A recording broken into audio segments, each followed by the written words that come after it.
from the choice of ribbon on my box to the idea of putting a pink flower on the cactus instead of a yellow one. I half expect her to ask if my colored sketch pencils are all sharpened to the same point in a minute.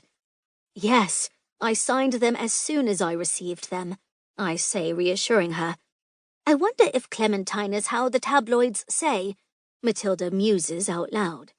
The back door swings open, and two of my co-workers walk in from the kitchen. We all fall silent, as the three of us are the only ones who know about this potential new royal client. Royal family gossip again? Ian asks, arching an eyebrow as he carries a huge tray filled with big, flaky croissants. Then he stops and looks at me. Why are you so dressed up? I smile. Big meeting to land a corporate account. Dressed to impress, you know, I say, prepared for any comments about my change in attire this morning. Charlotte, the shop manager, pops a head in the door that leads to the shopfront. Sorry to interrupt, but we're ready to open, she says. I'm going to unlock the front door. Oh, thank you, Charlotte, Shane says, nodding at her. And you're not interrupting. They're just gossiping about the royals, Ian says, rolling his eyes. I bite back a laugh.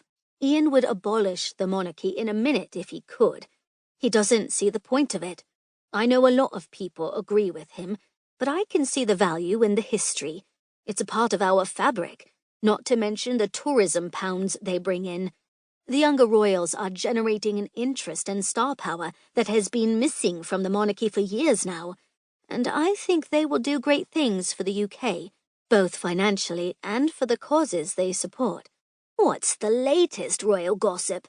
Charlotte asks, looking intrigued. Shane sighs. What isn't?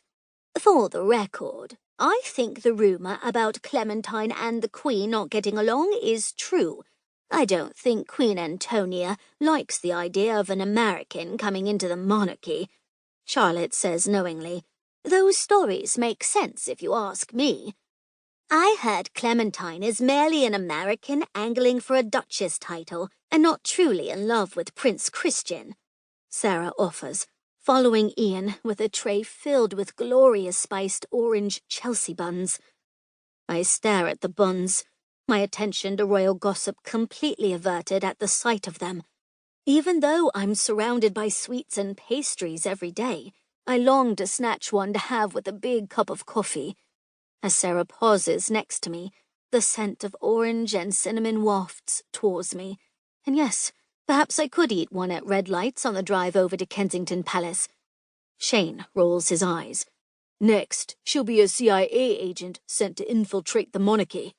But that makes no sense. What would the CIA do with the monarchy? Sarah asks, as Charlotte holds the door open for both Sarah and Ian to walk through.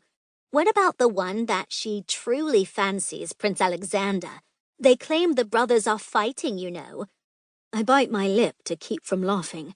All these tabloid stories sound utterly ridiculous. Half the things that cross my phone about the royal family make no sense. Clementine in a war with Liz for power. Christian is getting cold feet. Clementine demanding her choice of tiaras from the royal vault and growing hysterical when she didn't get one with rubies in it. Reading them gives me tired head because they are based in nothing but rumors, if not outright lies. Well, except for 90% of the ones about Prince Alexander. The future king of the United Kingdom has been tabloid fodder for years, but photographic proof often accompanies his famous exploits in posh nightclubs and bars across London. But, to be fair, the most recent ones showed him exclusively with some beautiful aristocrat before that relationship seemingly ended before it began. I smile to myself. Of course, that ended quickly. If there's one thing I can be sure of, it's that Xander the Philanderer is not designed for a relationship, at least not one that lasts more than a week. And that is one I'm sure is not a rumor. It's a fact. Oh, for God's sake, she has nothing to do with the CIA, Shane says, interrupting my thoughts. I was pointing out how ridiculous all these stories are. He is clearly growing weary from the royal rumor mill that is now running through his bakery. Now, please, get those in the case as we're opening. Ian laughs and moves.